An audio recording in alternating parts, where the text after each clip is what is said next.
Yes, well, got it. Good morning. Yeah.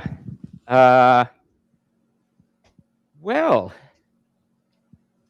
I think if my students are okay, they're all ready for this. Mayrene's moving on the board. We've got the map here where everything's going. Then I would like to officially welcome everyone to our DC Talks slash Global Graduate global class out of the Rotary Global Classroom at Durham College at the Center for Collaborative Education in Oshawa, Canada.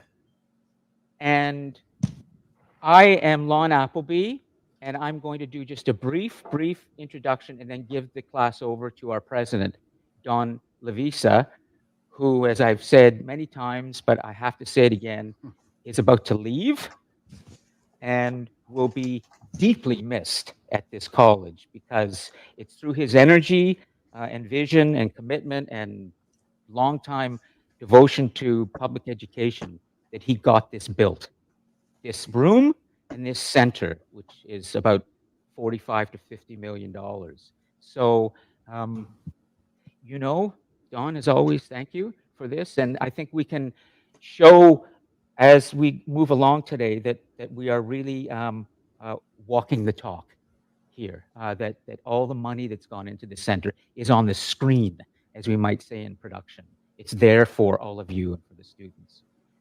The only thing I would like to say by way of introduction is just to remind all of you that this is the Center for Collaborative Education here. This room is on the ground floor, and we believe deeply in the idea of collaborative education. And so this whole experience couldn't have been done without the collaboration of different departments, principally Sally Hillis, who's with Development and Alumni Affairs, who puts these great guests together each time we do this. Communications and Marketing, Heather Bowman, I think, is here. Heather Bowman, and there are other departments. But finally, I just want to welcome our guests that Sally was able to bring together today. We are celebrating journalism in this room today. 50 years at this college, almost since 1967, when the colleges were first formed in Ontario. There has been a journalism program here pretty well, and our journalism program, and I see Danielle Harder's here from journalism program as well, has distinguished itself, has been honored, and has produced some outstanding work. And today you're about to meet, I think, 5 or 6 graduates over the years who have graduated from that program and have succeeded in their fields in different ways. This class is meant, we hope, to inspire the younger people here who are in a class called Global Leader, as well as all of you. Finally, I would say, because journalism today is needed more than ever. We are in a year, 2024, when there are 40 democratic elections taking place around the world, including, as I'm sure everybody knows, in the United States in the fall. That is going to be an absolutely stunning election that will grip the world. I won't talk about that. We don't need to. We need all day. Who are the people who keep our leaders on their toes? Who are the ones that reflect our society back to us in the most truthful and dedicated way? Who are the fourth estate in our societies? Journalists. There's a reason why CBC called its longtime investigative program the fifth estate, because these estates are fundamental in our democracies. So you're going to meet people today who believe in that and more. And I just want our younger generation to remember, at a time of great cynicism about the quality of information that we're often exposed to, that it is the information that good journalists bring to us that is real information, grounded in research and hard work. And so I want to welcome all the guests. John's going to take it away with the class. And Well, thank you, Ron. anything else? I think you got it in hand. That's a great introduction. Well, it's Talk not hard. about pressure today too. So facilitating the session with 6 journalists. No evaluations, okay, guys? So let's start our meeting in a good way, and then I have 3 fun facts before I introduce our 6 panelists this morning. So Durham College is situated on the traditional lands of the First Peoples of the Mississaugas of Scugog Island First Nations. These lands are covered under the Williams Treaty and rest within the traditional territory of the Anishinaabe. We offer our gratitude to Indigenous people who care for and through the treaty process share the lands on which we live, learn, teach, and prosper today. So welcome, everybody. 3 fun facts. First of all, 50 years, that's incredible. And what a celebration to have. So I've been part of this college system for 38 years. And at the end of this month, I'm going to say goodbye to Durham College and go find something else to do. Maybe become a journalist. I don't know. Who knows? Fun fact number 1. Do you know that Lon Appleby is also a graduate of the journalism print program from 2016? And you know, the same Lon Appleby, after 25, 30 years working for CBC, we hired him as a part-time faculty member. And this guy he kept on coming up to me in the hallway. Don, I have a good idea. Don, I have an idea. I said, Lon, let's have a discussion about this. This global classroom was Lon's idea. And through a whole bunch of different various sizes and shapes of this is where we ended up. So that was Lon sort of bugging me in the hallway, and I listened to him. And thank God we did. But no ideas. Talk to Elaine. I think that was the 3 facts. Yes, it was. So we have 6 wonderful graduates with us today to celebrate 50 years. The first publication was 1973. It's incredible. And we have an experienced journalist from 6 decades. So each decade is represented for the last 50 years. So I want to introduce you to our panelists. We have 3 here in person, and I believe we have 3 that are online. And I did find the 3rd fact. And why not celebrate quality? I got an email this morning from Daniel Harder, who said, the Chronicle has been nominated for 2 awards by the Ontario Community Newspaper Association, and has alumnus Sandy Odrosco has also been nominated for PC18 Best Featured New Series and circulation of over 10,000 for the Orangeville Citizen. The Durham College Chronicle has been nominated for Best College University Newspaper Website, and the student feature writer by Navjot Samar. So it's wonderful to see this, that we continue the tradition of quality stories in journalism, and that we are recognized for that across Ontario. So let's get started. So from the earliest to the most recent grad, we have Rob Massey, 77 in journalism. Rob is now retired. He was a former sports editor at Guelph Mercury, founder of Guelph Sports Journal, and was inducted into the Guelph Sports Hall of Fame in 2022 in the Builder category for his long-time dedication to providing coverage of sports activities in that city. With Chris Burney, 1987 journalism. His former positions included managing editor of Metroland Media Group and the external relations officer at the Ontario Shore Centre for Mental Health Services.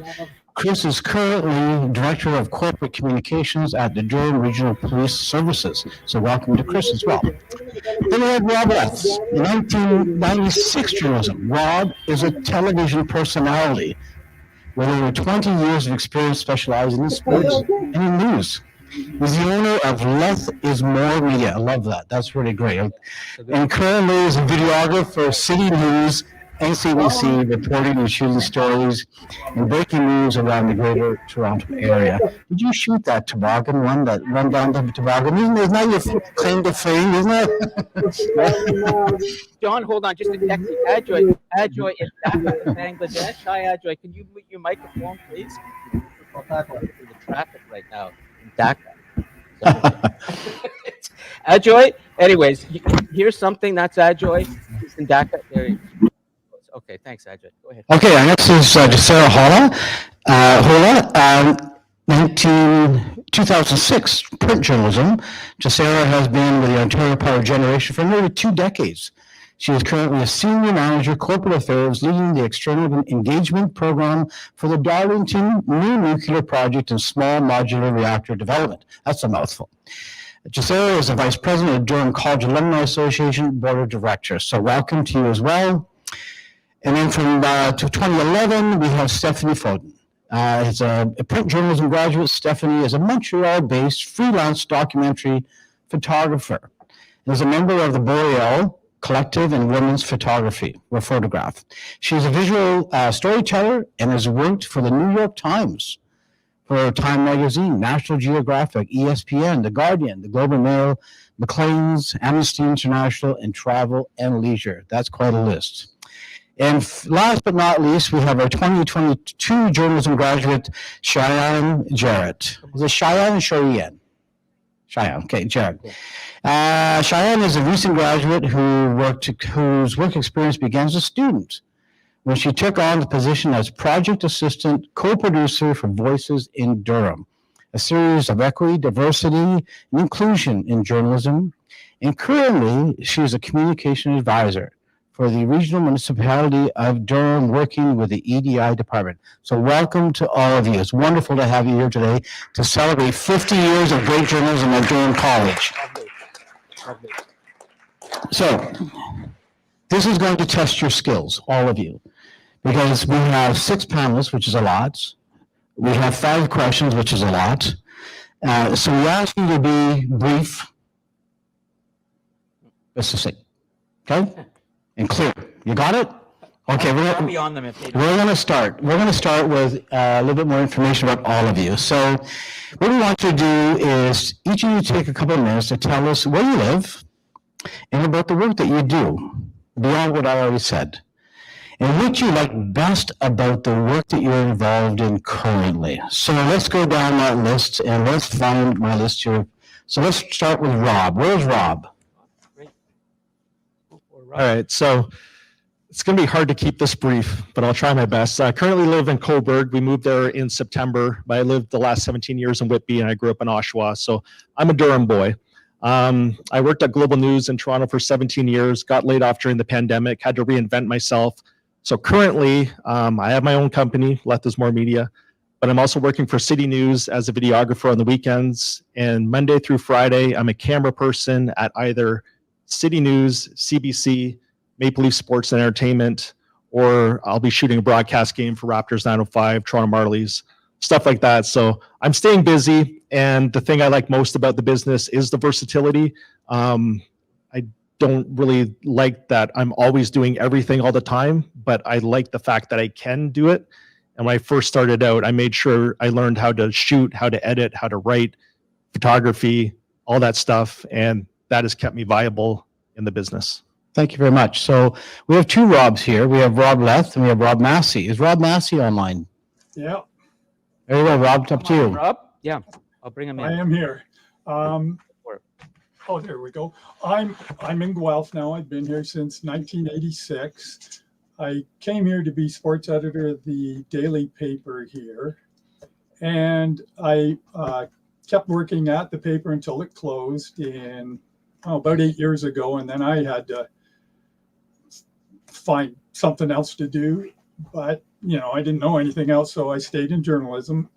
I did freelance stuff, and after about 6 months, I saw sports in Guelph wasn't being covered except for the main team. So I started Guelph Sports Journal, and I am semi-retired. I'm not quite retired. I'm out every day doing something. Best thing about the job is just getting out and meeting the people. Meeting people was always the best part. Thanks, Rob. Welcome back. I don't like that word retirement either. Maybe just change of pace, right? So, Yeah. All right, let's go to Chris. Chris Bovey. Thanks, Don. So I live in Curtis. I've been out here for a while. I'll just say before my current role, I worked for a number of newspapers in the community. A lot of them are not here anymore, so either I was responsible for their closure or they couldn't manage without me when I left. I prefer the latter. It helps me sleep at night a little bit better. But so I work for Gilman Police Services, Director of Corporate Communications, and what that entails is a corporate communications side, but also the media side of. So I have a sergeant, a constable. So it's a busy job with crime and things that are going on. We're always on tap, and it's almost like a 24/7 job. I think what I like about it, to be honest with you, and I've been lucky in my career, is I get to work for an organization that I believe in. When I see the work our officers do and the things that they have to encounter, and when you believe in the organization and you really value what they do, it's easier to be a communicator, I think. So that's it. Thanks. Thanks, Chris. Okay, we'll go to Jasara.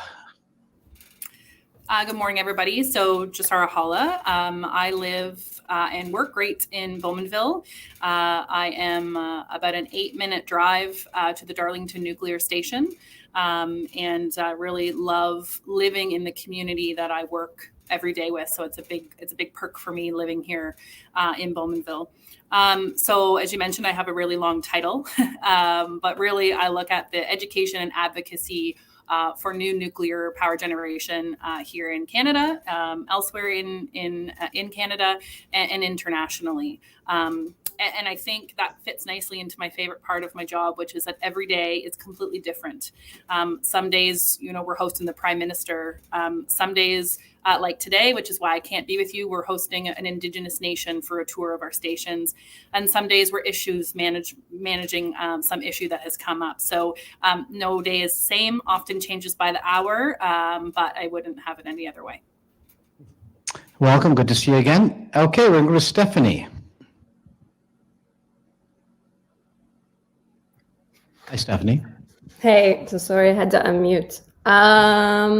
Yes, hi everyone. My name's Stephanie Foden. I'm a documentary photographer. I've been freelancing since the day I graduated in 2011, mostly in photography, sometimes dabble a little bit in video or writing, but mostly documentary photography, photojournalism. I grew up in Durham region, but I immediately left. I've always been a bit of a nomad kind of lifestyle. I lived in Brazil for 5 years.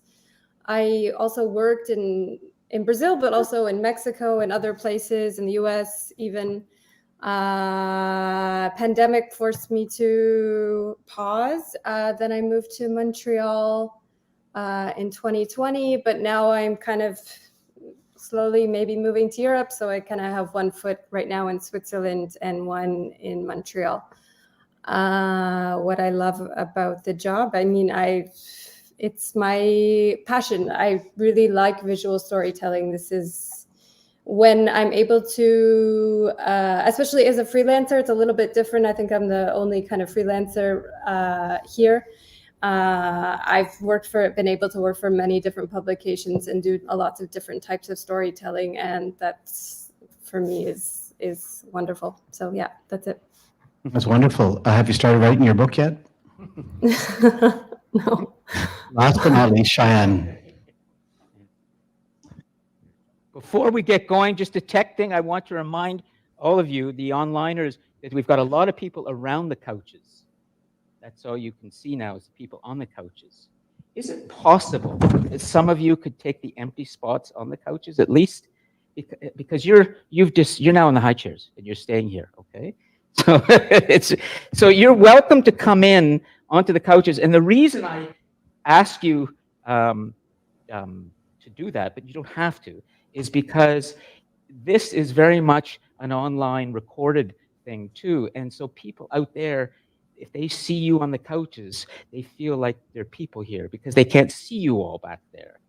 And then when we get the conversation going, it gets really good interaction in this little nucleus here. But no pressure. If it was up to me, I'd give you bonus marks if you did that, but it's not up to me, so come on up. Okay, but anyway. The couches are very comfortable. And then everybody can see, because if you look at for example, just so you know, we are right now on YouTube, and that's what YouTube sees about 10 seconds ago. Okay. Thank you. And you can see the empty seats. And so we want to be able to say all the people here are part of this, and great. Thank you. Okay. So that's it. Cheyenne. Please carry on. Yes, so I am Cheyenne Jarrett. I am a communications advisor for the regional municipality of Durham. I graduated in 2022. Originally, I had gone to school for medical aesthetics, and then the pandemic hit, and I was out of a job. So kind of took a leap of faith and decided to go for a passion that I always had, which was writing, and went to Durham College, and the rest has been history. What do you like about it?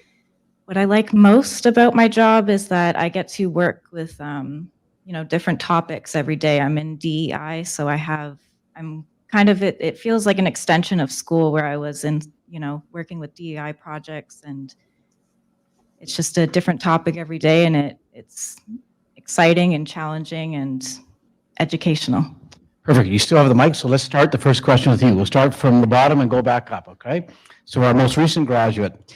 So here's your question. You want to think about this, everybody. As a journalism graduate from Durham College, how did your experience in the program shape your career? And what specific skills or knowledge gained have been instrumental in your professional journey? And remember, you're talking to students here, right? So over to you. Well, definitely my writing skills have improved, CP style, learning how to articulate things in a kind of short form way where you're not flowering words too much.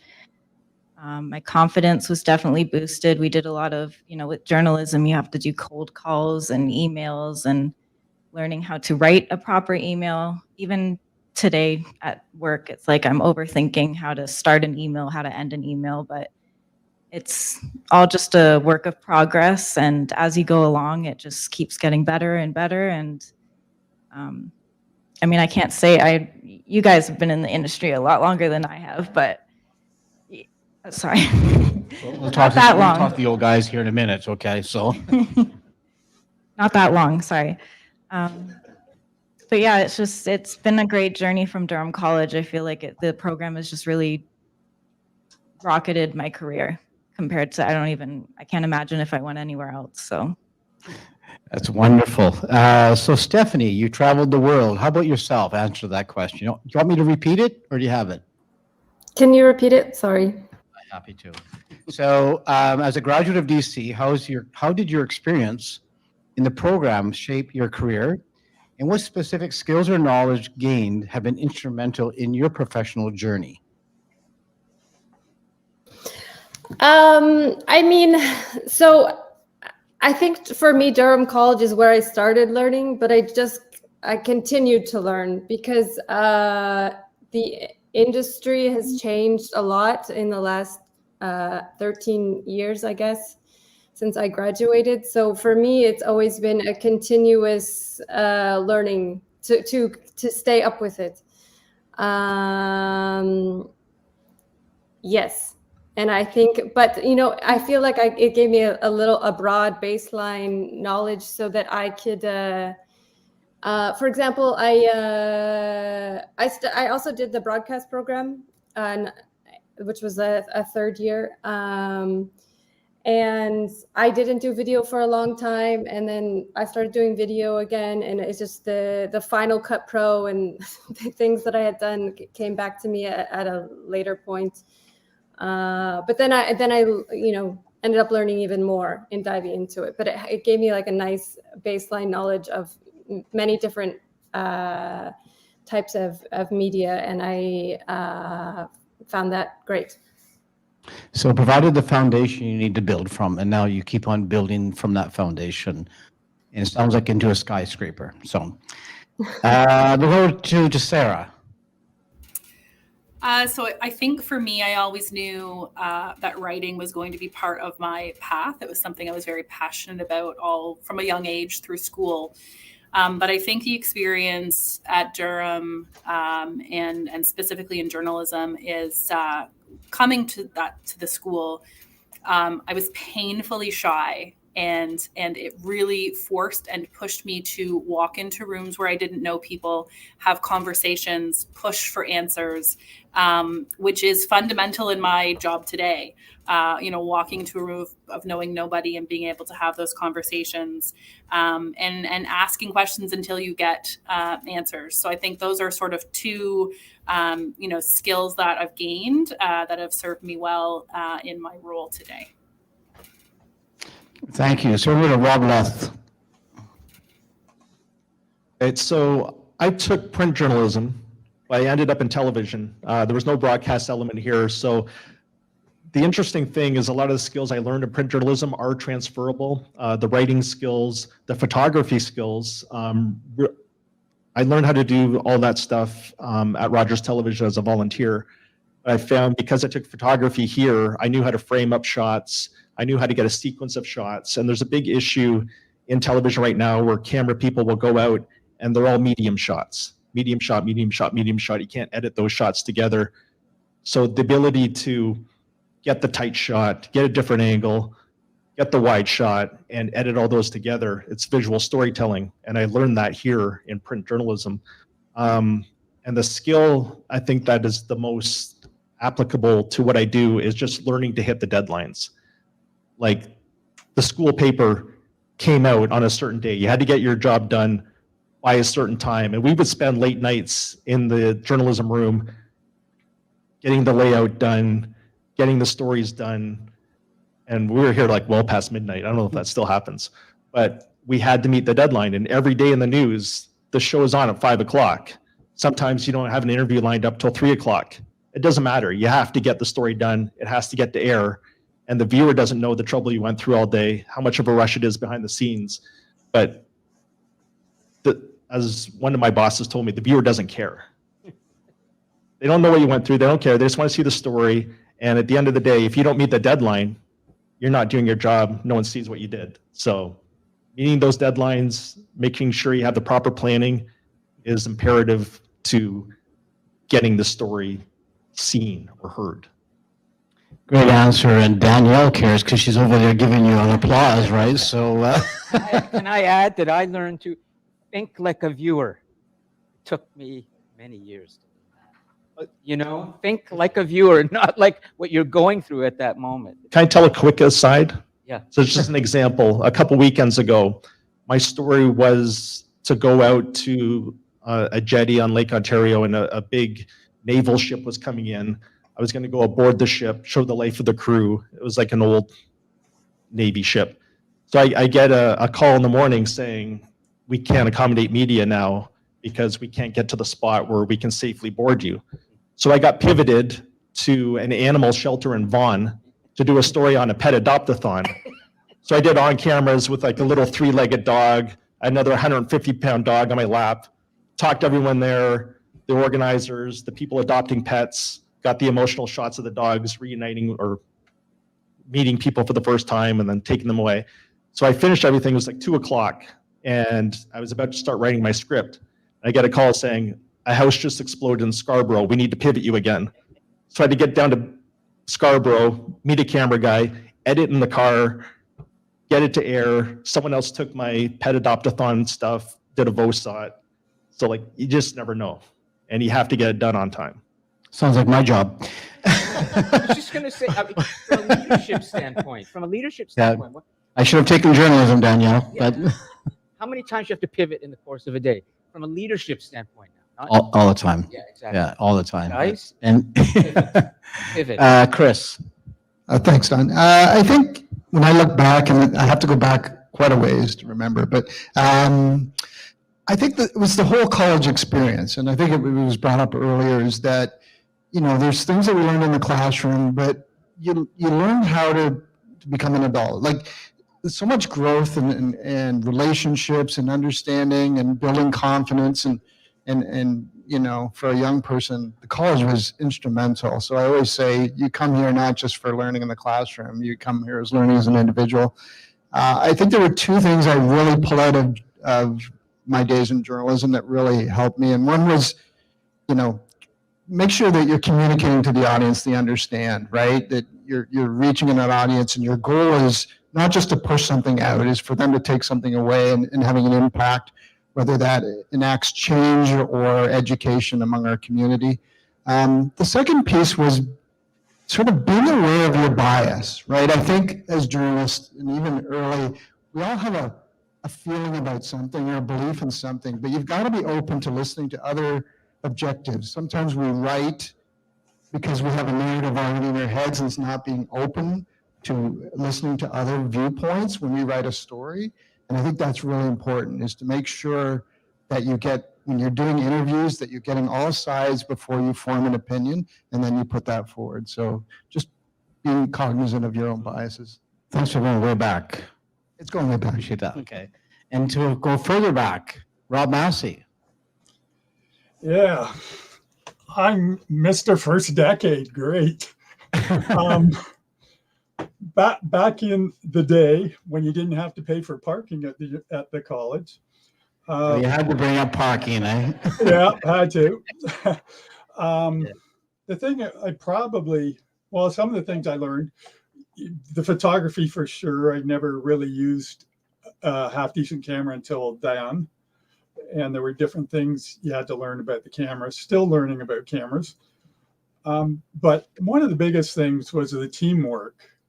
Like, you weren't yourself. Well, you were yourself, but you had to work with all the other people with their strengths and their weaknesses. And that's something that still goes on today when you're working in a newsroom. We did a little more than going till 9 o'clock at night at the Chronicle. We did overnighters.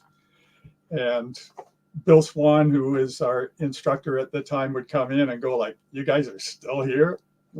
Or you're wearing the same clothes you did yesterday?" "Oh no, don't get too close, Bill. We're still here."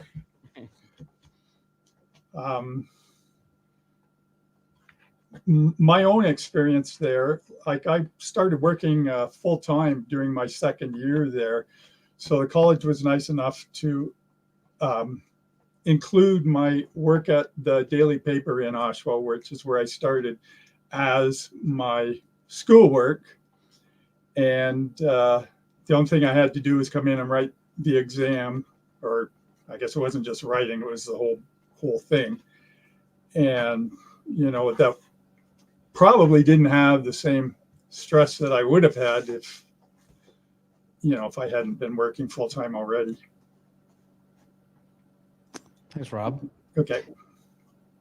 So there's questions in front of me, and then there's questions in my head. So I'm going to go to my head here for a moment, because I'm going to ask Stephanie, Rob Leth, and Rob Massey to answer this question, and then the other three, I have another question for you. So Stephanie, I'm going to start with you, because you said something about how much your job has changed since being in the business. So I want to go down that path with you, Rob and Rob.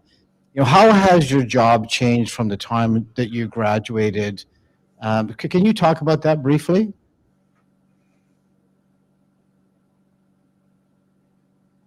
Sorry, starting with me? Yes, please, Stephanie. Okay. How has it changed? I'm not so good with on the spot. I had made some notes for the previous questions, but You want me to use another question for it? But sorry? I said go for it. Okay, yeah, for sure. For example, like, I used to learn how to use a drone because I was doing some stories on the first river in Canada to get legal personhood, and I didn't know how to use a drone, and I felt like these overhead shots of the river would be really, really important also for like multimedia storytelling.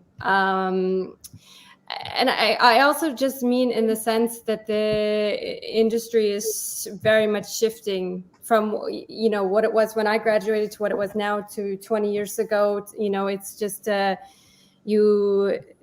you need. I've had people ask me also, magazines, hey, can you take some vertical story video so we can have put it in our story when we promote the article, or I always have kind of sometimes having to connect it to social media sometimes.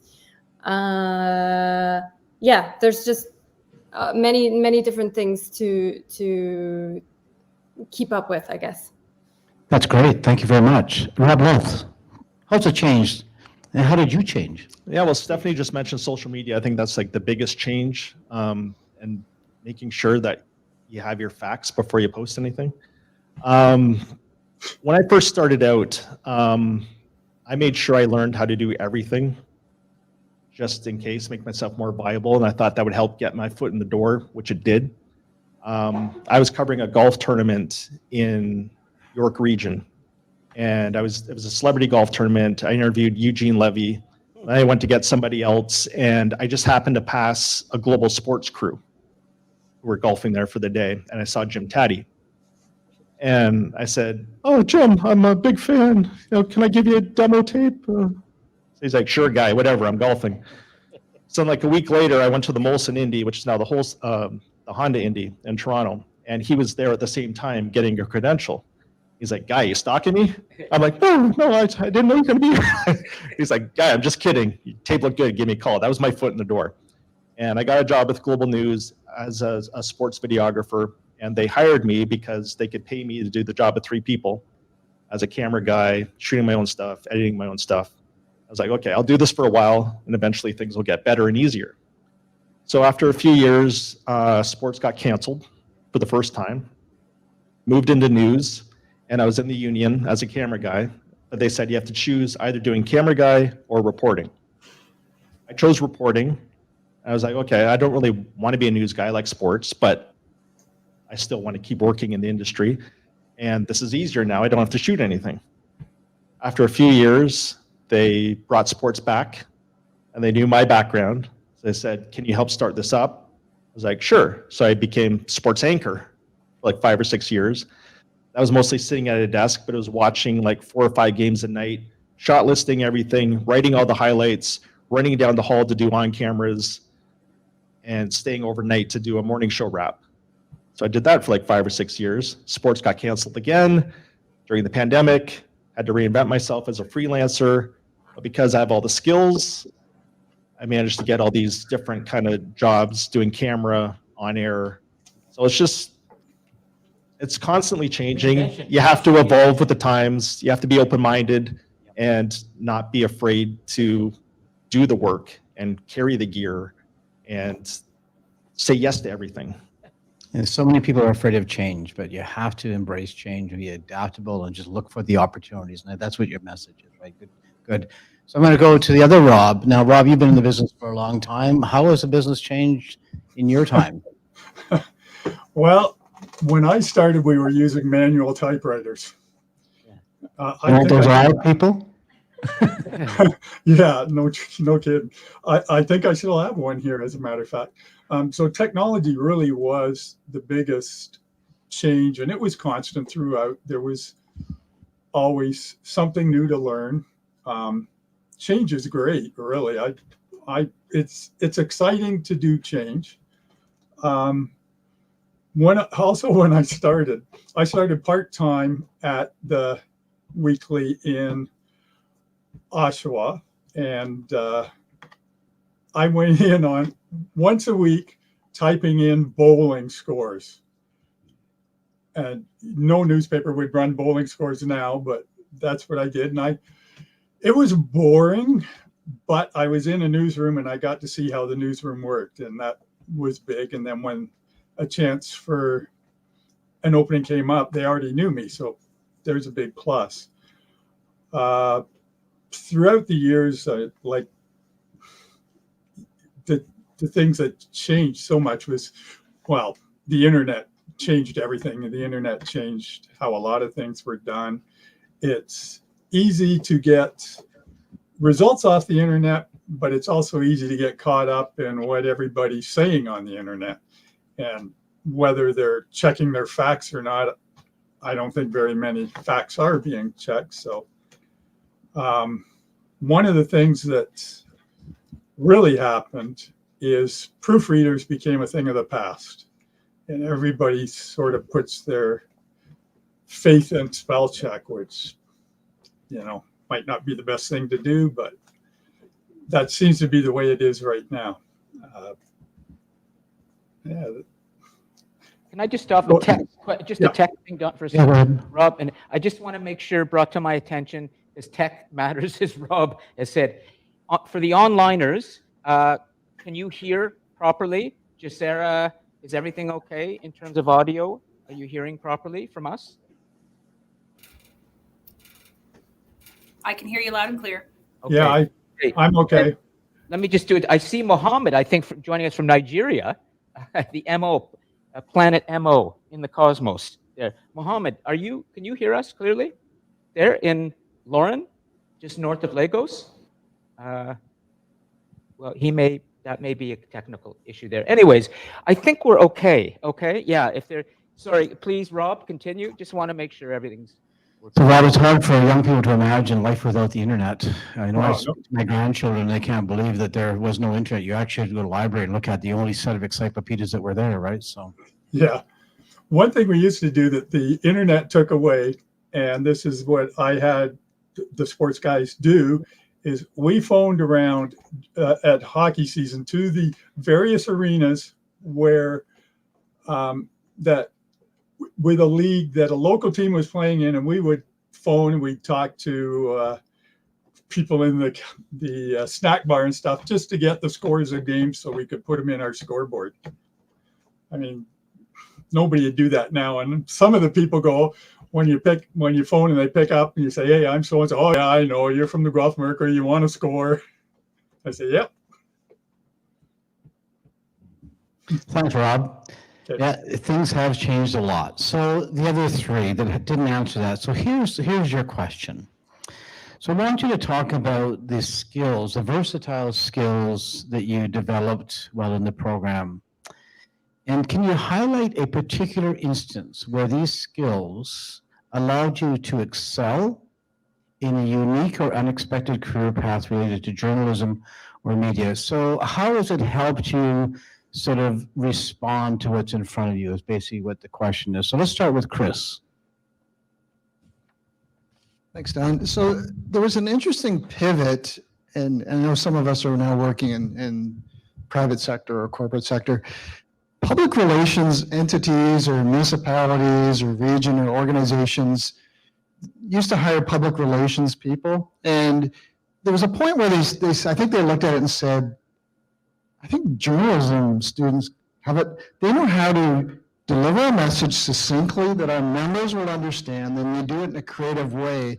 We want to get away from the 500-page document we give our employees and do a magazine style. And so there were a lot of job openings for journalism students to kind of move into those fields. And that sort of happened with me, as there was that interest in bringing that skill set, because I think as journalism students, you understand how to communicate. You understand how to take complex issues and make them, I don't know if it's changed, but when I was in journalism, they said, you're writing to a grade 6 level. You're writing to a different audience, and you learn that skill set. I remember Bill Soren one time, I remember asked, how long's a story? He's like, how long's a piece of string? That was his favorite line, right? And so you kind of built that skill set, but you also, I think one of the skill sets that you had was really good is you start to understand relationships and people and what motivates them. You build that skill that you're able to talk to people and understand what their motivation is. And so I think there's a ton of amazing skill set you as journalists that could open doors to so many different career paths. And that for me certainly was something that I could bring from this program and work in different fields. Great answer. Thank you very much. Maureen is getting a lot of this in the notes, as they can see right Okay. now. I just want everyone to know. So there's critical information here. We're in a class. She's processing it through her brain, okay, for all of us later as takeaway, okay? So just be aware, because there's a lot that everybody is saying here that's maybe considered, I don't know, red meat. It's really important takeaway. I agree, yeah. Right? Okay, go ahead. Yeah, it's interesting because for 8 years, I had a journalism graduate work in my office, who is now the Dean of Business and Dean of Science, Engineering, Technology. and was basically doing government and community relations for me. So very important to know how to write and communicate and help me along the way. But so Jasera, do you want me to repeat the question or are you good? No, I think I'm good. And I think I might sort of take what Chris said and maybe add to it a little, because I think, a versatile skill that we all, whether it's print journalism or any kind of journalism, writing is really at the core of what we all do, and a skill obviously we sort of master throughout our education. One of the things, obviously I'm more on the corporate communication side of the house. And I think, what Chris said about really telling a story is sort of taking that foundation in writing. And when I started with Ontario Power Generation as a student, while I was still in school, my sole job was to take very PR type content and make it a real story that people could relate to. So that versatile skill of interviewing people and asking questions that were not, again, this standard PR answer was really a skill that I got to use for a number of years in an entry job, and something we still do a lot of today, right, is that storytelling and interview style communication, because it really does relate to people. And so I think that's a really versatile skill that I've used for almost 20 years now in my work. Thank you very much, John. Rob's got a phone call. I did. Hang on. Go for your We're phone. We're just going to hang up on him. Okay. I figure out how to do it. See, Rob's dealing with the phone call. This is live. Yeah. Live television. Can you Anything can happen. You don't want to put Rob's dealing with the phone call. I knew that was going to happen. And We can handle it. undoubtedly, it's a scam. It's good. It's experiential. There, Go ahead. they've gone. Go, John. Yeah, so I think just adding on to everybody else's answers, dissecting different documents. I know with work now, it's like working in government, I'll get agendas where it's this long document and it's like, I just have to dissect what would the public want to know? What is the most important information out of all of this? And using your creative skills as well, like all the Adobe programs that we used has really helped. Using Canva, pretty much it's transferable, everything that I've learned, but That's a wonderful thing about an education. Most people think, well, I'm taking this program so I can do this job. But so many of these programs that our students take, there's all these transferable skills. And really the job opportunities are broad. And Chris talked about that as well. So wonderful answer. So here's a question for all of you now. Now, Rob, you started talking about this, and it's about networking. And you talked about, giving somebody or asking them to look at your demo on the golf course. So our Alumni Association offers networking opportunities for graduates, and some of you take part, some don't. But I want you to talk about how you've leveraged, talk about your networks and how you've leveraged networking to benefit in your opportunities, professional growth, and any connections or collaborations that made a significant impact on your career. So I'm going to start with Rob, because he already sort of started this. Let's see if you had anything to add to your story about the value and what you get from networking opportunities. Well, one thing Just saying, for the students who are putting questions in the live chat, we will get there shortly. Thank you, Cindy, and we will definitely take them up. Please go ahead. And one thing I wanted to clarify first is Chris was talking about writing to a grade 6 level. In television, it's only grade 5, so that's much gooder. So as far as networking goes, you want to make a positive first impression with everyone you meet, and you never want to burn any bridges, no matter how frustrating you may get. When I was working at Global in the news department, I was working every day with camera people and with editors. And because of my background doing both of those jobs, I knew the pressures that they were under, the jobs that they had to do, and we always worked together amazingly because we understood each other. And I didn't take anything that they did for granted. I always gave them praise. If I worked with a camera operator, I would always offer to carry the tripod because I know the weight of it and how much easier that makes their job. If you do little things like that, they're going to work that much harder to make your story look better and not try and sabotage it. There was one CTV reporter, sports reporter, and I'm not naming any names, but the camera guy asked him nicely to carry his tripod for him. And he goes, okay. He took it and threw it directly in the garbage. It's nice. His next on camera did not look very good. I don't know if it was a mistake or not, but because of those relationships I made with editors and camera people, when I got laid off and was looking for work, there was a camera guy who worked at Global for several years that I worked with all the time. And he let me know that City News was looking for somebody. And not only did he let me know about the opportunity, but he put in a good word for me, saying I was a good guy, I was going to work hard. And I got my foot in the job, or my foot in the door for that job. And I'm still there today. And it was the same thing at CBC. I had a connection from Global who was at CBC. They put in a word for me because, you know, I treated them with respect and, you know, put my head down, worked. And even though I had 17 years in the industry, starting at a new position, I didn't have any sense of entitlement. I just put my head down, said yes to everything, and didn't take anything for granted. And I'm getting opportunities now that I want to do, and I have more of a say in what I do. But when I first started, even though I had all that experience, yes, I'll do this. Yes, I'll do that. Yes, I can work this shift. So, you know, a couple messages in there. Trust, respect, doing the work, doing what's required, helping other people out. So all great messages. So I'm going to go to Rob Massey. So Rob, 1977, the world was a different place. You know, you probably started your career networking and getting out in the community. You know, can you talk about that briefly? And what's different today? Do you still go around and network to try to build in your stories or career or opportunities? Yeah. Back then, networking for me was you get to know as many people as you can in the business. Like I said, I started it at the Weekly in Oshawa, but I knew everybody at the Daily as well, which when I left the Weekly, I went to the Daily in Brampton, and the guy that was the managing editor there had been the managing editor at the Daily in Oshawa, so he knew me. And when I went in for my interview, I took all my clippings and this and that. I sat down, and the first thing he said to me is, "When can you start?"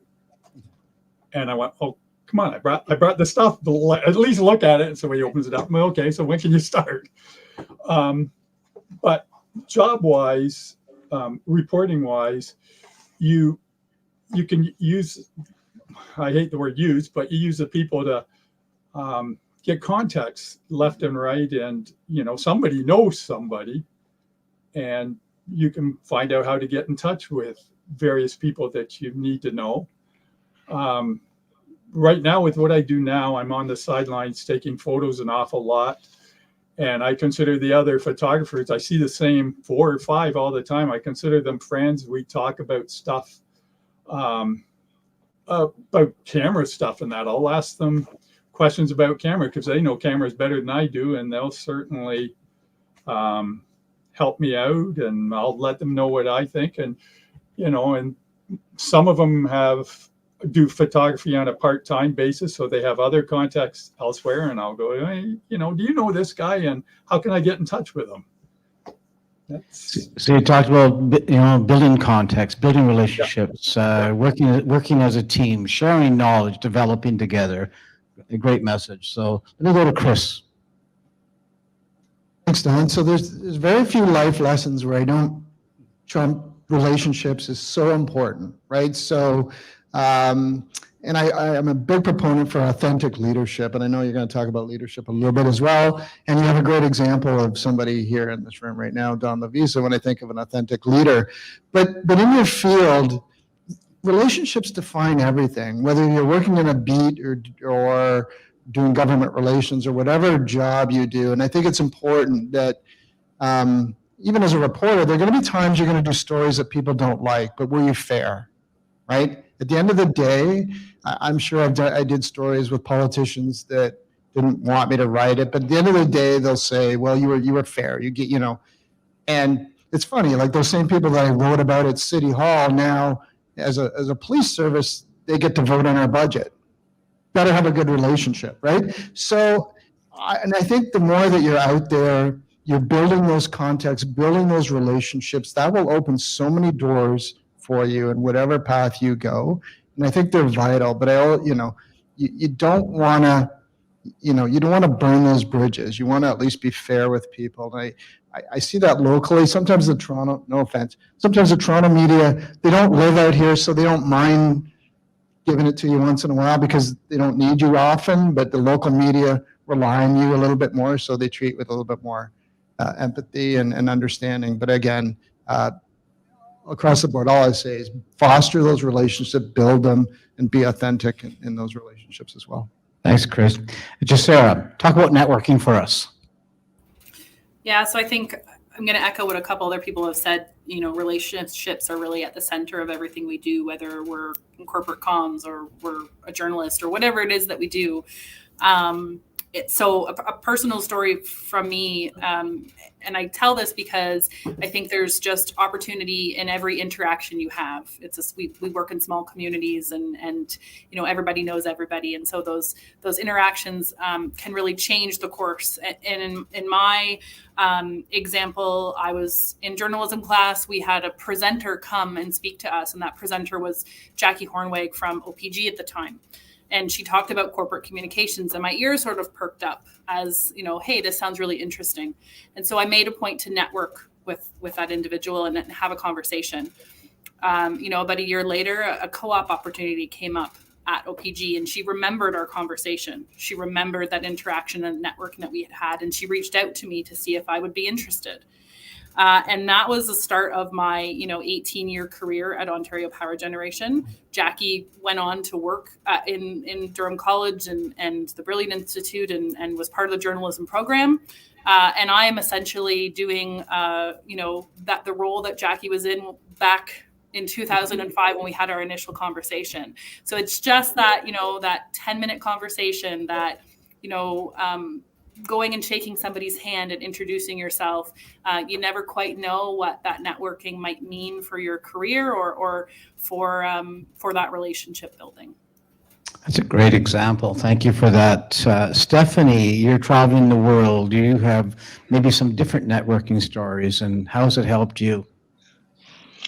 Yeah, I mean, specifically as a freelancer, when you're relying on editors to hire you, all the time, it's important to maintain those relationships because they're the ones calling and hiring you for certain assignments. So my first ever big assignment was to go back. I had an internship as part of the college program with Canadian Geographic, and I really had a good relationship with the editors there. And then they hired me for my first ever magazine story just a few months after my internship. So those connections kind of launched me into my career in a sense. And also people move around all the time. So for example, someone who was hiring me at Maclean's is now hiring me at the Globe and Mail. So but sometimes at the same time, now the Canadian Geographic editors since moved on and maybe into other lines of work, then I'm starting at ground zero with those publications again. So it's also good to introduce yourself to people in person if possible. If I'm obviously traveling a lot, that's not always possible, but I think sending an introduction of who I am and what I'm about and trying to make connections even online has worked as well. I've had situations where I introduced myself to someone and then, weeks later they hired me to do a cover story, which is lucky. But generally maintaining the relationships is super important with the editors, especially when you're freelancing. It's a great answer, especially because of the mobility of people and the flexibility and maintaining those contacts. Great answer. So, Cheyenne, you're our most recent graduate. Did you use networking to get to where you are today? Definitely. Through school was the first step in that. Just my profs connecting me with different opportunities and taking as many opportunities as I could. With City Studio Durham, with Voices in Journalism, even just to get into the region, it was like I reached out to someone who's now my supervisor and sent her an email, and we just had a casual conversation, just talking about what the job would entail and, where I could see myself in that. And, now she's my supervisor, and it started from that one conversation months earlier before my internship. And even finding out that Chris, you're in the same building as me, he's just a floor below where I'm working, and, just taking any opportunity you can to be somewhere and meet someone and make sure they remember you. Make sure he buys you a coffee next time he sees you. Okay. So, interesting. 15 minutes, by the way, left. Or no, we have a Half an hour. I have two more questions, and I'm going to go to the audience. Okay, good. Okay. Yeah. So, networking. A lot of people say, "What does a president of college do?" And I often describe it like this: 3 triangles. One triangle is I spend a third of my time in the institution providing leadership. The second triangle, I spend in the community. What am I doing? I'm networking. I'm building relationships. I'm building trust. I'm marketing the Durham College brand and all the people who work here. The other third, I spend in politics. I work with local, provincial, and federal politicians and their staff to network, to get to know people. So when I have an issue or they have an issue, they can pick up the phone and say, Don, this is MPP so-and-so. Can you help me with this? That's what the value of networks. I mean, I know all these people because of the community work that we do. And it's a transferable skill and something absolutely necessary in every job that you take, especially within the public realm. So anyways, great answer. So I have a question in my head again. We're going to go to all 6. I'm going to start with our most recent graduate. You've all done interviews. I want you to briefly talk about the worst interview you've ever done. Now, don't use names because we want to protect people. But what is the worst interview you've ever had to do and why? And keep it short. Who's first? Jan? I actually, just as I looked at Danielle, I thought of one. Was it Danielle? No, Oh. not Danielle. I had reached out to someone who was in, I think, like therapy of some sort, and I can't remember. It was like I was doing a story on like a psychological type of thing, and she was a therapist, and I told her that the interview would be on the Chronicle, it would be on Riot Radio, and she seemed to be okay with that. Went through the interview, wrote the story, sent, Danielle edited it, and then I think the day that we were actually going to send it out, she had sent an email to me saying that she didn't want it to go out. And I had to reach out to Danielle, and I'm like, Danielle, I don't know what to do. Please help me. But it was, you get some people that they just switch up all of a sudden, or it's hard to interview them because maybe they don't want to answer certain questions. That was another issue that I had with her, where it's like, okay, well, I had asked you beforehand that we were going to ask these questions, and then it was like, oh, I don't, that's a little bit confidential for me. So you kind of just have to go with the flow sometimes and pivot. And I think we still ended up using it, and it worked out in the end. So, yeah. Persistence. Yes. Good for you. Stephanie, worst interview you've ever done. Now, you don't do a lot of interviews because of what you do, but you must have, along the way, done one. Yeah, I do some interviews, but not so much to have some great stories. I mean, what I can tell you is that more of a time base, where some people think when I'm taking someone's photograph that it's 30 seconds and one photo and they're done. And no, I prefer to have much more time. So, I've had instances where an editor sent me somewhere and I only had, 2 photos to send them because the person I was photographing was like, okay, I'm done. So I've had that happen quite a few times. And another thing, I guess, is sometimes it's just takes time to establish trust with people that you're telling stories about. And I always try and allot as much time as possible, because sometimes people are frozen or uncomfortable in the beginning, and I need to gain your trust, that they can trust you, because maybe they've been in situations before where they had mistrust in journalists. Especially in Indigenous communities, for example. So sometimes it really takes a lot of time in getting to know people and establishing relationships with them as well, and gaining their trust. But that really is a time factor, and that's not always possible. So yeah. You brought a lot into that answer with a picture, time and trust and people's ability just to sort of be themselves in front of a camera. And of course, pictures tell a story as well. So good answer. Sarah. I chuckled when you asked this question, because I remember, even though this happened to me in 2006, I remember it like it was yesterday.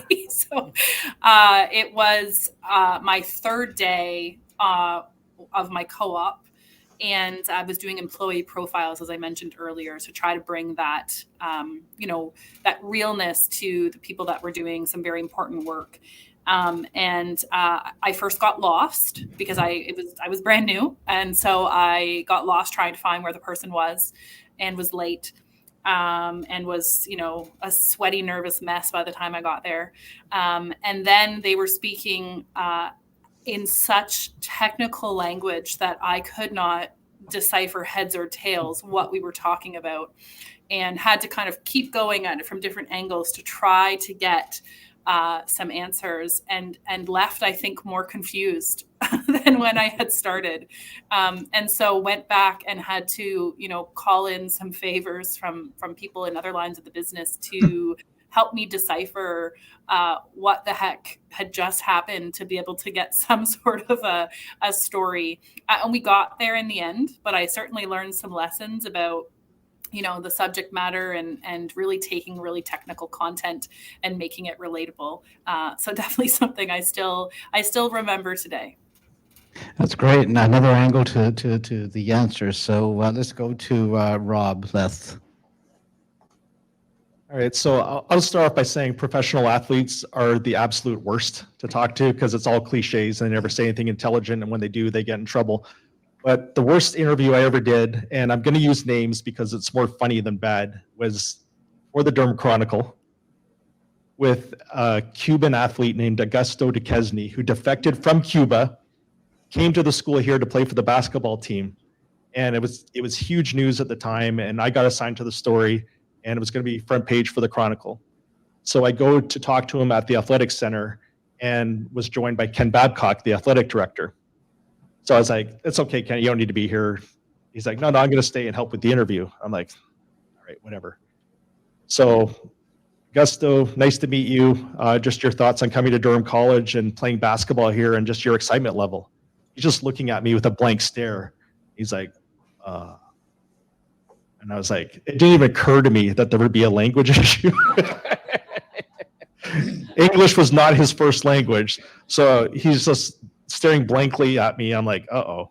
And he looks at Ken, and Ken goes, Augusto, are you excited to come here to play basketball? Oh, yeah. So I had to do a whole article on this, and basically I was quoting him saying, well, I'm very excited to come to Durham College and play basketball. And it was interesting. I have an update. I saw an interview in a Cuban newspaper recently with Augusto, who was asked what was his worst interview. This guy at Durham College once, and hey, the problem with this guy didn't speak. I couldn't resist. Oh, that's funny. But yeah, something you forget about, right? So Luckily, I had no Google Translate, right? So thank you for that, Chris. Thanks, Don. I'll say I'll have a sports story too, but I'll say the hardest thing I ever did as a journalist, and I hated it, was when we had to do a pickup. When we had to call a family who just lost a loved one tragically, and we had to call them on the phone and come and ask if they do an interview. Hated it. was the worst thing ever. But I'm going to give a story, and I don't know, do we have legal representation here if I tell stories? But do you have any retainer? No?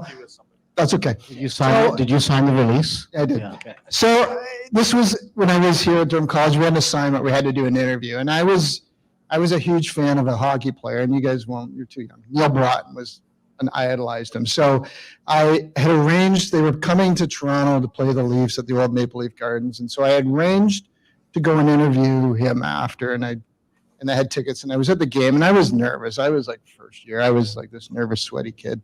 And I remember, so the game's getting close, so I go down and I go to the locker room. And this was the time, this is the time that Harold Ballard banned all media from the Leafs dressing room. Harold Ballard. I was actually at the Leaf dressing room, not the Minnesota dressing room. And I'm like, I need to get in here. And they're like, you're not coming in here. And I'm like, what? I got this interview. And we get this argument. And then finally I realize I'm in the wrong area. So I get to the dressing room and I go in and I meet Neil, and they're just coming off the ice changing. And again, the good part about it, he was great. He knew I was nervous, and he sat me down. He's like, so what do you, he calmed me. But another player, and I don't know if I should name him, decided, Dino Cicerelli, decided to just walk over naked from head to toe and stand right in my face for the entire interview. And I was like, okay, this is not comfortable. So that was probably the worst interview. At least it haunts me to this day. Oh, well, that's great. I don't know, Rob Massey, how you're going to top that one, but give it a shot, okay? Yeah, I don't think I can top that one. As far as similar to what Rob said with the language barrier, there was a tennis player visiting a relative from Guelph, and he was visiting in town, and apparently he was a big shot back in whatever country. I think it was Germany, but I can't remember. The relative I knew, so it was all arranged through him, and they came in the office, and the relative came in, and I would ask the question, and the relative would, translate it to him, and then he'd say something, and then the relative responded with a great big long answer, and I thought he couldn't possibly have said that, but anyway, so that's how the whole interview went that way. About a couple weeks later, I was up at the tennis club, and there was a girl who worked there who actually spoke the language that the kid spoke, and she told me the kid really doesn't like tennis. He didn't want to be there in the first place, and I went, oh well, that's what I was told he was saying. One other thing, we had a very ornery coach here. And no matter what your question was, he always disagreed with what you said. Like I'd say, well, the game looked like this to me. And he'd say, well, that must have been what it looked like in the press box. And that would be his answer. And I think, why not tell me what you saw? Which would be my next question. Well, how did you see it? And he was here for quite a while, and he treated you as if you were insulting his kids if you said anything negative about his players. It's just like hockey parents. Yeah. Okay, Lon, let's go to a question, and I have one more question for you, but let's go to the online to get a question here. Cindy, are you ready to jump on your microphone? And if you can show your video, even better, but no worries, okay? So can you read your question out loud for all of us, please? What you wrote? Good morning. Good morning. Thank you. I will. Go ahead. Sorry. Good morning. My question is from Lavisa. What were you doing between your Masters of International Management in 2001 and ICD Rotman non-for-profit governance of directors program in 2010? I see that you attended ICD again between 2022 to 2023. I just wanted to know if you could elaborate on the transition from your sociology degree to the not-for-profit and corporate governance. I'm interested in understanding how you leveraged your humanities degree, and thank you. This feels like a media scrum. The question has nothing to do with the topic at hand, but I told him to bring some. Oh my God! So go for it. Education is a building block. I mean, you from every level of education, every credential that I earned, I learned from it. I built from it. I used it within my jobs and my career advancement.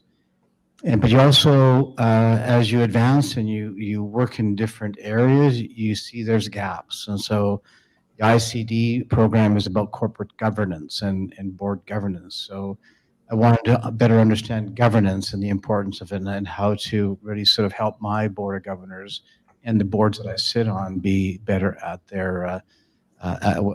their mandates. So, I mean, you're starting your education now. Some of you already have an education coming here. So, education is, you also, your life changes and your likes change, your interests change. So you pursue a different education. So the nice thing about the Masters of International Management, it gave me a chance to work around the world. So in order to get that credential, I had to have international experience. So I worked in Ukraine, and I worked in Poland, and I worked in Cuba, and I worked in Jamaica, and I worked in Germany. So I mean, in all education, and as you're getting, it gives you opportunity to grow as an individual. So really, it's about my growth and my career path, and I've never stopped learning. If you look at, I think I've always been in education, and taken some sort of program to always honing my skills and broaden my perspective, broaden my worldview, broaden what I can do to help other people succeed as well. So thank you for the question. Is it But true, yeah. Cindy? I'm just going to add: is it true that as a leader, you really are just a student, a good student? Yeah, I mean, my mother used to say to me, "You have two ears and one mouth. Use them," which is listen twice as much as you talk. And so we're always learning. We're always gathering information so that we can do our job, so we can be better citizens, better individuals. That we need to listen. We need to learn continually. That never stops. From the time you're born until the time you die, you keep on learning. Could be a new hobby, a new skill, a new topic, whatever, but you're always learning, and you have to be open to that. Once you get your credential, you're not done. You've just started. You just started your journey, your career journey, your educational journey. So never turn off the tap and enjoy it along the way. It's always fun. But thank you for the question. Cindy, thanks for the question. And are there any, by the way, did you want to follow up, and then we'll go and ask students here if they have anything, or what do you want to I just want to ask all our members, if they have a favorite memory at DC. Is there one favorite memory, except for working with Danielle, that you have at DC? And I'm going to go to Rob Massey, because we're going to test his memory here, because we're going back to 1977. So we're going to start the longest way, and then we're going to finish with Cheyenne. So do you have a fond memory still, Rob, about Durham? I do remember the overnighters that we did. They were always good. I do remember one day, Bill Swan, who I said earlier is the journalism instructor, said, "Hey, we're going to have a surprise test tomorrow and this and that." And it was, the Blue Jays had just started. You could get a ticket out at Exhibition Park there. You could sit in the outfield for $2. So 5 of us were going to the Blue Jay game the next day, no matter what. And we said, "I don't think we can be there for your exam, Bill. We're going to be at the Blue Jays, but you can come with us if you want." And that's kind of, there was, now that I think, there was one other. Did he go with you? No, he did not. We were disappointed. But there was one other time, the first year exam, we had to develop our own film and everything. And so we go in the dark room, and people were in at different times. We had a guy who was from Newfoundland, had the typical Newfoundland accent.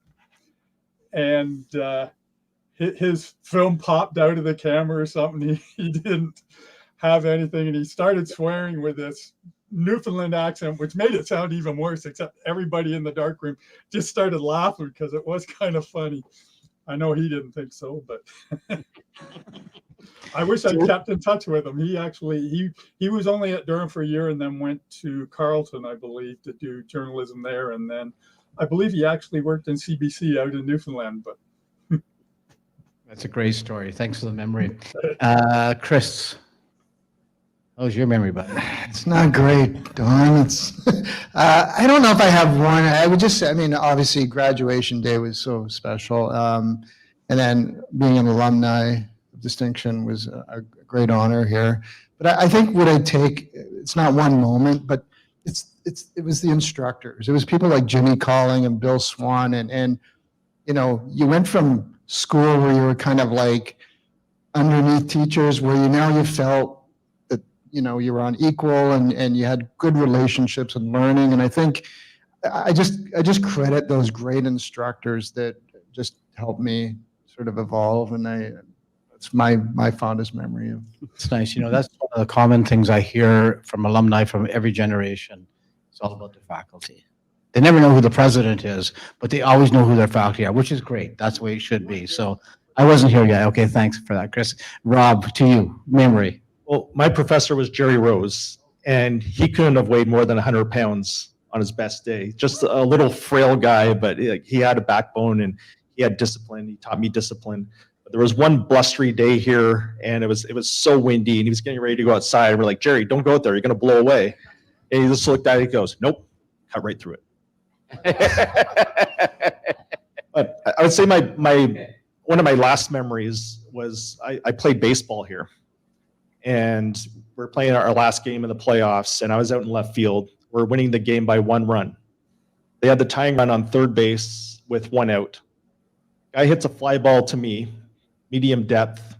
I'm camped under it, catch it, throw home right away. Guy breaks for the plate, perfect one hopper to the plate, gets tagged out. We win the game, and that was the end of my baseball career, playing not professionally but competitively. So that was a great memory. Love that. Yeah. Wonderful. Okay, we're going to go to Sarah. Your memory, please. So I'm just going to mention Jerry really quick because I have a fond memory, and then I'll maybe go more broadly. But Jerry had his famous green pen. I don't know if you remember that, Rob.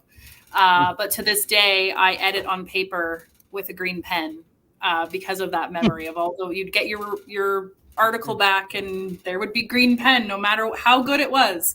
And I think my staff dread the green pen to this day. But maybe my fondest memory is the other students come from a small town, very small high school graduating class, and it opened my world to a whole bunch of different people who I am still very good friends with today. We're all in different industries. Some are reporters that I work with on the corporate side now. Some are members of municipal council who I see and interact with, on a weekly basis in my role. So the people I think and those lifelong friendships that we were able to make and sustain is my favorite memory. Thank you for that. Stephanie, do you have a favorite memory?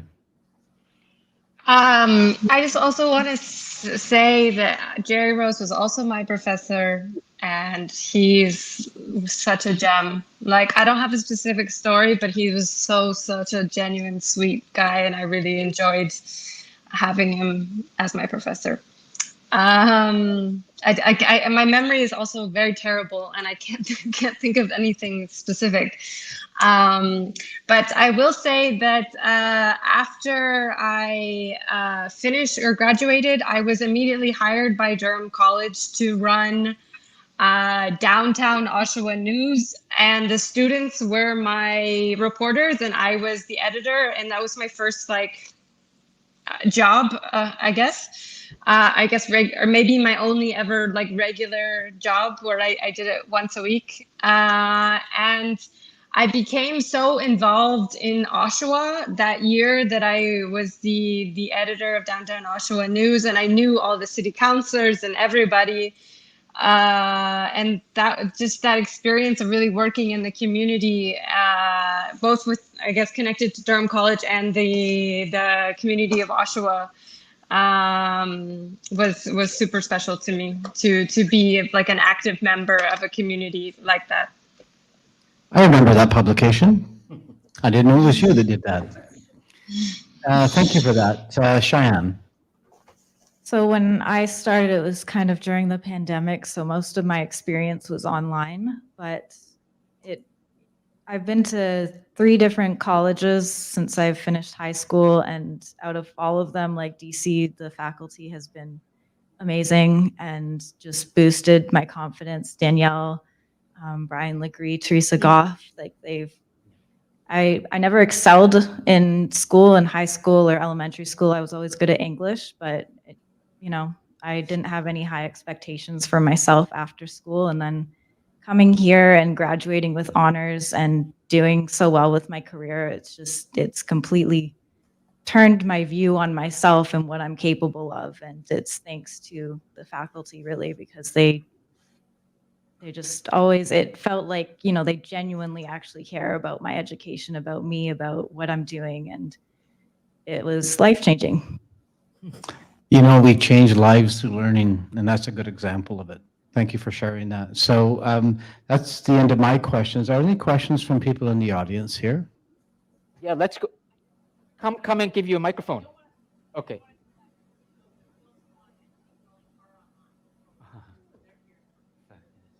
Hello, Bill and Judy. Jenny. Oh, Jenny. Oh, yeah. Beautiful. Can you, to get you a microphone? Mary, you have a question, yeah? You have a question? Come on up. So they can hear, everyone can hear you, and I will take a microphone out of somebody's hand and give it to you. So thanks. Yeah, it's okay, but that way the onliners and can hear you nice and clearly. And there you go. Karaoke. Oh, okay. Thank you. Sorry. We talk a lot these days about AI and how AI is part of everybody's job and it's incorporated every day. And I wanted to know how AI has changed your current job. You want me to go down the list then? Or do you have that? Well, if Anybody want everybody- to jump in on that? Go ahead, Chris. Do you want to, Don, can I take yours? And I'll give it. Yeah. Oh, it's okay. We've got it. We'll get to move it around. Great. It's funny, I've been to a couple conferences talking about AI from sort of communications and the positives.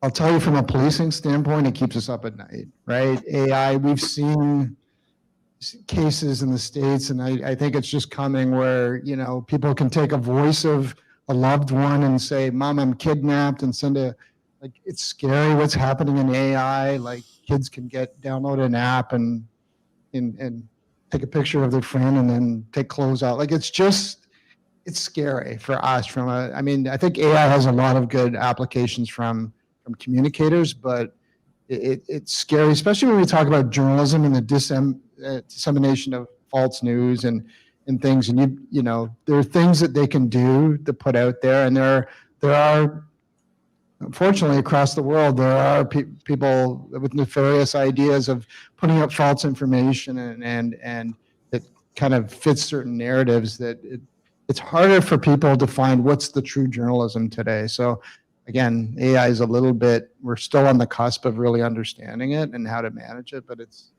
a little bit frightening. So Chris, you talked about law enforcement and communication. I want to go to Stephanie on this because you take pictures for a living, a lot of it. And so how has AI affected you?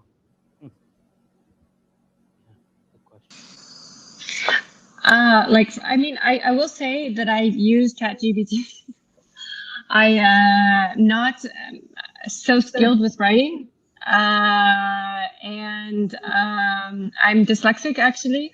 I'm much more of a visual person, and when I have been writing, say, like a grant application, I have an idea that I sometimes have difficulty articulating, and I have used AI to help me, because grant applications, to get grants, so basically that they give me money so I can go do a story. I have all these ideas, but sometimes have a difficulty especially grant applications are very specific in the language they're using. So I use it like this, but I think you maybe mean more from a visual standpoint. I think that it's unethical to use AI to illustrate your story, especially when you're talking about like documenting something. It's not just decoration. We're showing you something by being there, so it doesn't make sense to use AI. But I do use it to help write sometimes.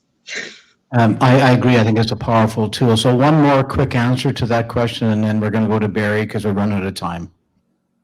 Who would like to comment on this AI question? Go ahead, Rob. Yeah. I think it's just important more now than ever to make sure you're asking the questions and getting the facts right, because there's not only things that are said that could be misconstrued, but now with AI, visually, things can look like they're very convincing and look like they're happening, but maybe it's not actually happening, or that person. It's scary times. Thank you for that. So last question of the day, we're going to give it to our Dean of Media Art and Design, Barry Waite. You're not on. Is it on? Yeah. Go for it. Yeah.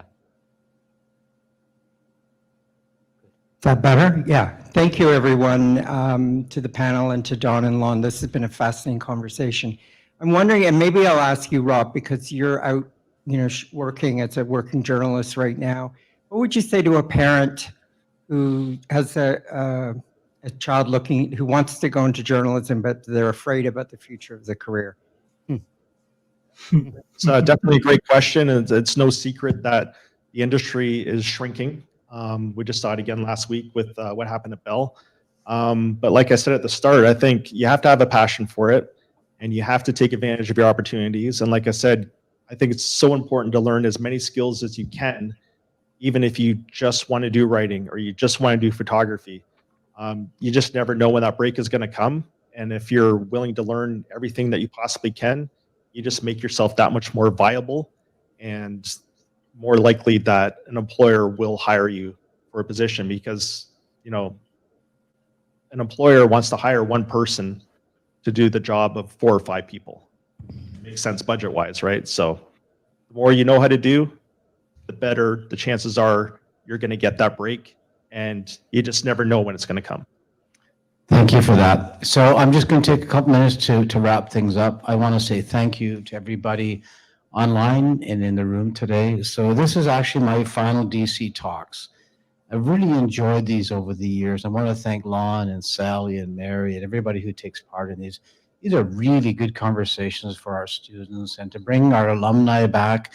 We've had alumni from around the world come and speak to our students, and I've always really felt honored to be here and to facilitate these conversations. I've so enjoyed it, and I've learned so much by listening to our students and people who live all around the world, and how they've taken their education and they've built from it, and how successful that our Durham College are right across the globe. And it makes me very proud as president to be part of this. So I just want to say thank you, and thank you to Lon for his vision for the global classroom.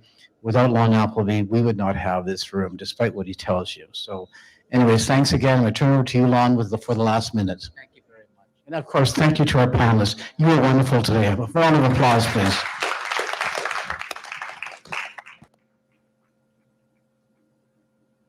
I just want to say to my students that you will have lots of time to discuss in class about this. There's the recording. We will continue this, okay, if you felt that you wanted to say something. I have been listening, and I'm trying to sum up in a word or two what is meaningful. And there is so much here, and it's difficult. But I will say this, that this classroom is an example of a public institution that is not afraid of technology. And we need places in education where we can process the changes that are happening in the world right now that are driven by technology, AI being the latest example. It is scary, but it's also incredibly exciting. And I hope that you've seen in today's experience that this room, this space, is an example of how people, humans, coming together with a vision together can actually use technology to enrich the human experience, to make us smarter. There's AI in this space right now. And so I think that it's really important to remember that the strength of anything that's going to happen in journalism, in whatever development, is going to be in us and in the kind of courage and resilience that we all have in taking advantage of opportunities. As someone once said, never let a good crisis go to waste. What's that cliche? And so I just want to thank you. What a privilege it is to be among my peers like this, and to have a chance to really talk about things that matter and that we can give back like this. This is recorded in high def. It's available as a resource. And that is really all I have to say, apart from thank you all for coming to this. And thank you, Sally, as ever, for the professionalism, the sheer, look, all of these people are pros, guys. These are professionals. And that's what we build here, is the professional mindset. Go forwards. Thank you all. And see you again. Take care, everybody.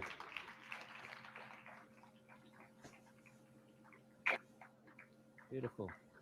Beautiful. Okay, I got to save this. So hold on, I'll save. Don, thank you, gentlemen. Yeah. Yeah, I know. You always ask good questions, right? Yeah. Okay, and lovely. I love that, what you said at the end. Life-changing here. That's what we try to do as educators. So to hear it from someone who's, doing well it's meaningful. Thanks. Yeah. Yeah, thank you. Good. Princess, yeah. So I just wanted to ask about the reflection too. Yes. I have a plan for the production. Oh, let me just stop this. So hold on a second. Just give me a second, okay, before I forget.